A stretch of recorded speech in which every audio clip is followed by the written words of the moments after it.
پانچویں نمبر پہ صورت یہ بھی ہے کہ بینک کے تمام طرح کے قرض اور فی زمانہ جتنی بھی ایپس چلی ہوئی ہیں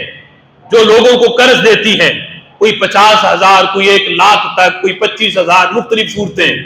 اور پھر دن طے ہے کہ اگر مہینے کے بعد واپس کرو تو اتنا اس کے اوپر اضافی ہے، 2 ماہ کے بعد، 6 ماہ کے بعد، سال کے بعد تو اتنے اضافی دینے پڑیں گے۔ یہ جتنی بھی ایپس ہیں،